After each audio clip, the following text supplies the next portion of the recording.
Este texto que yo acabo de proclamar solamente aparece en el Evangelio de San Lucas. No lo busquen en Mateo ni en Marcos y muchísimo menos en Juan. Porque tiene que ver con los relatos de la infancia de Jesús, que son muy propios y la mayoría muy únicos del Evangelio de Lucas. Es un texto muy rico en significado, sobre todo para el mundo judío y el mundo hebreo en aquel momento. Porque Lucas va a recrear una escena muy conocida y muy familiar en la memoria del pueblo de Israel, que aparece en el primer libro de Samuel. En el primer libro de Samuel, que es un texto muy antiguo, se escribió como 900, 700 años antes de Cristo, así que Samuel es bastante viejito. En Samuel, en ese texto, Samuel es presentado en el templo de Shiloh. Y Samuel es entregado al Señor en el templo de Shiloh. No sé si recuerdan la historia de Samuel y sobre todo la historia de Hannah, su madre. Hannah no salía en estado y tenía un esposo que se llamaba Elcaná, y era la época de la poligamia. Elcaná tenía más de una Hannah, totalmente aceptable y parte de la costumbre en aquel momento. Y había una de las otras esposas de Elcaná que se burlaba de Hannah porque Hannah no salía en estado, y esa y la mayoría de todas las otras concubinas habían tenido hijos. Y esta la tenía agarrada con Hannah y se burlaba de ella y la hacía llorar todo el día. Hannah iba a Elcaná y le decía: oye, esta se burla de mí todo el día, me hace llorar, me hace sufrir porque yo no tengo un hijo. Y Elcaná le decía: ay, pero Hannita, mi amor, tú eres mi favorita. Tú eres la más bonita, las otras son feas, tú no. Y Hannah le decía: no, yo quiero un hijo.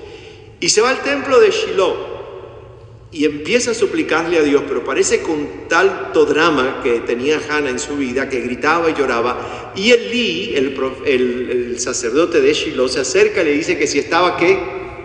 Borracha. Que si estaba borracha, que era muy temprano para estar borracha. Y Hannah le dice: yo no estoy borracha, yo lo que estoy es desesperada porque no tengo un hijo. Y no tener un hijo en el mundo hebreo era un signo de maldición de Dios.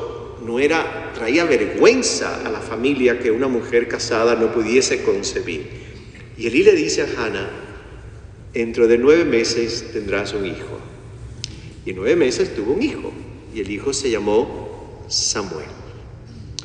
Y lo que ocurre más adelante, Samuel ya crecidito, Hannah se lo entrega con Elcaná a Elí. Y el hijo que ella había soñado y que había esperado y que había deseado, Hannah se lo entrega en el templo a Dios, en las manos de Elí, en el templo de Shiloh. Este texto va a inspirar a Lucas a recrear este evento en la presencia ahora ya de Jesús, muchos siglos más tarde, y Hannah y Elcaná serán María de Nazaret y José. En el texto que yo leí aparece un objeto que al mundo mediterráneo, sobre todo al catolicismo italiano y español sobre todo, le ha fascinado, y es la espada.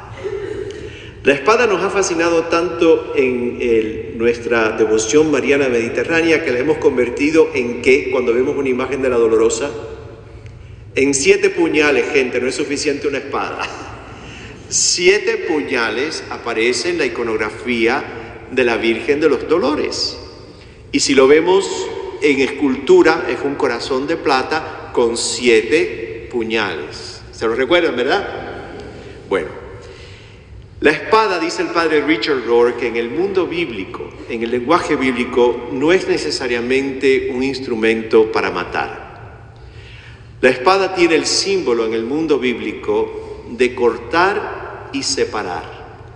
¿Se recuerdan? Pablo va a decir que la palabra de Dios es como una espada de doble filo, que entra y corta. No necesariamente es un símbolo de matar. Recuérdense esto: símbolo de cortar y símbolo de separar. En el anuncio profético que Simeón le dice a María que una espada va a atravesar su corazón. Lo que Simeón básicamente, judío, y María siendo judía y José siendo judío, básicamente le está diciendo a María que en un momento en el camino se va a tener que separar de su hijo, que en un momento en el futuro lo va a tener que dejar ir, que va a tener que cortar con su hijo para que su hijo entonces construya una nueva familia espiritual. Hace unos cuantos días atrás, en la misa diaria, leíamos del Evangelio de Marcos, un texto donde decía el evangelista Marcos, que estando Jesús en Cafarnaún, llegaron su padre y sus hermanos, porque la gente decía que se había vuelto loco.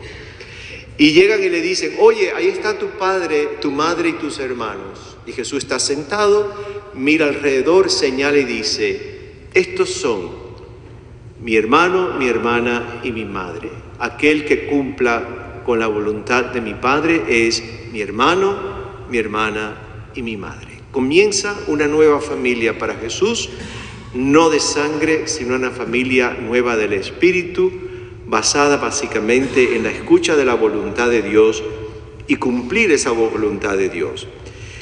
Como dije, Lucas es el único texto que nos tiene recuerdos de la infancia de Jesús. Lucas es el que tiene el texto donde José y María van a celebrar la Pascua a Jerusalén, celebran la Pascua, regresan a casa y a los 2 días de caravana se acuerdan lo que pasó, ¿verdad? ¿Dónde está Jesús? Ah, ¿tú no lo traes? No, yo no lo traigo. ¿Dónde está el niño? Yo no sé dónde está el niño. Y tienen que regresar a Jerusalén a buscar a Jesús. Y cuando llegan al templo se lo encuentran enseñando y María, como madre al fin, le recrimina y le dice, ¿por qué nos has hecho esto? Y la respuesta de Jesús fue, no saben que tengo que estar ocupado en los asuntos de mi Padre. Gente, el primer cortazo. El primer momento de empezar a cortar y a separarse del hijo. A veces, muchas veces yo me pregunto, habiendo escuchado estas palabras del padre Richard Rohr, que la espada es símbolo de cortar y separar. A veces me tuve que preguntar esta semana muchas veces, y no ha sido fácil la respuesta, ¿qué es lo que me falta por cortar?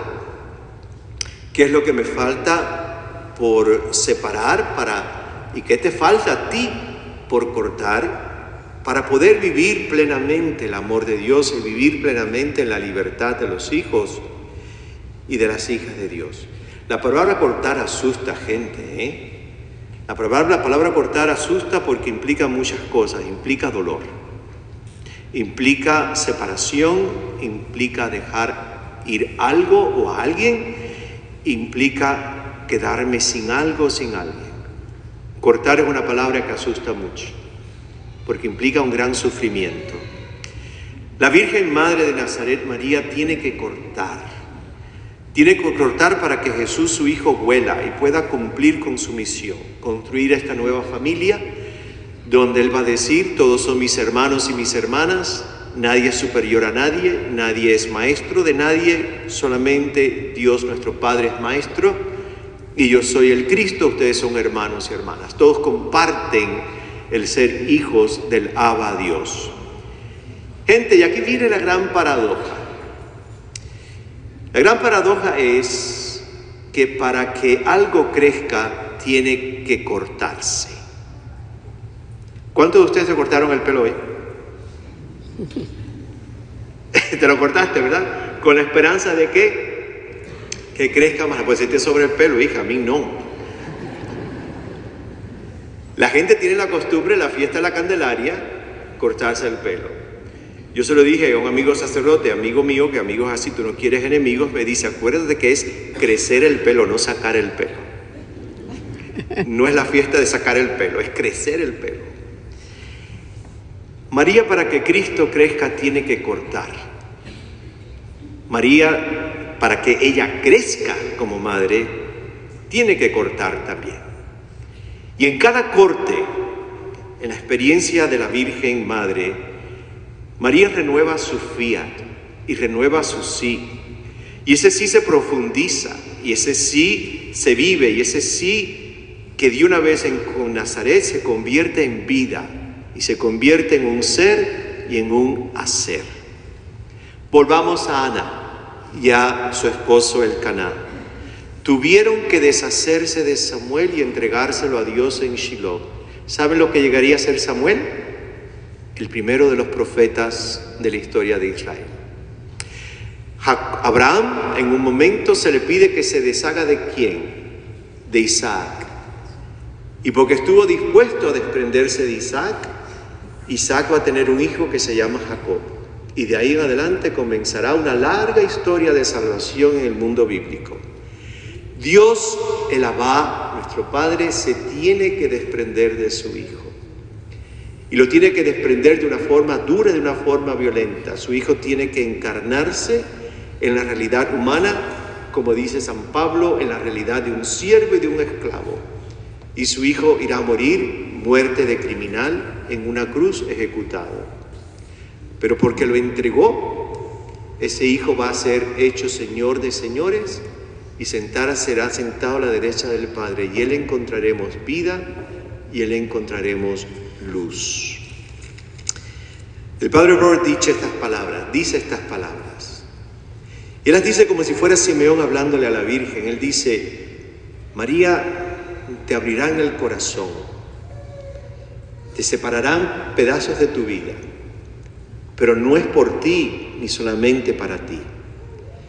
Y entonces dice las palabras del Padre Richard, dice: si tú y yo llegáramos a confiar en el dolor, si tú y yo llegáramos a confiar en la agonía que a veces nos toca vivir, él dice, entonces, porque confiamos en el valor de ese dolor y de esa agonía, porque en el fondo le hemos dado un chance a Dios a que se cuele la historia, él dice, nos convertiríamos entonces en instrumentos para el bien de muchos otros corazones.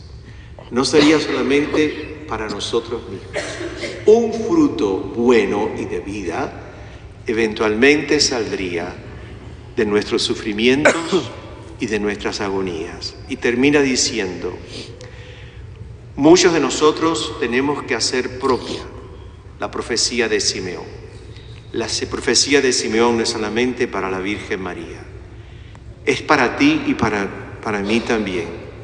Y tenemos que entender que cuando nos llega a la puerta el dolor y la agonía y el sufrimiento, no es solamente para nuestra propia conversión o transformación personal, sino también que muchos, eventualmente, de alguna forma, recibirán vida y aliento y transformación quizás a través de nuestro propio sufrimiento y de nuestra propia agonía. Y dice el Padre Richard que entonces, cuando le encontremos sentido y propósito a los momentos difíciles que nos toca vivir de separación y de cortes, entonces lo asumiremos y lo viviremos con mayor gozo, libertad, regocijo y confianza en Dios. Suámana, 4 palabras mayores que en la medida que asumimos el dolor y el sufrimiento, no solamente como algo para mí, sino que a la larga algo bueno saldrá de eso para el resto,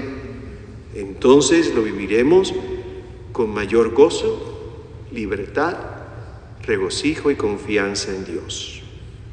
Gente, a mí esto me ha hecho pensar demasiado, porque me hizo preguntar 2 preguntas. Me hizo preguntar y pregúntate tú. Yo creo que en la vida la mezcla de alegría y gozo y dolor son simultáneas, ocurren al mismo tiempo. Entonces pregúntate hoy, ¿cuál es el sufrimiento que tú y yo en estos momentos estamos enfrentando? ¿Cuál es la angustia que estamos viviendo? Y preguntémonos, ¿pero para qué? ¿Cuál será el fruto de todo esto? Por lo menos que Dios nos dé un poquito de luz para entender a la larga por qué y para qué. Pero la segunda pregunta para mí fue más violenta. ¿Qué tengo que cortar? ¿Y qué tienes que cortar tú finalmente en tu vida para tener una experiencia viva y profunda de Dios y una gran libertad y una gran paz? ¿Qué es todavía lo que no quiero cortar? Porque es doloroso, porque le tengo miedo, porque no sé cómo hacerlo. Y pedirle al Señor en esta noche que nos dé la gracia de saber qué es lo que tengo que cortar, pero que nos dé la fuerza también para cortarlo. Y así poder tener vida plena, y poder tener paz, y poder tener gozo. Dos cosas grandes le pedimos en esta noche al Señor en la fiesta de la presentación. El creer con todo el corazón que los sufrimientos y las angustias que estemos viviendo a la larga van a dar un gran fruto. Y segundo, que tengo que cortar para ser libre y ser plenamente feliz.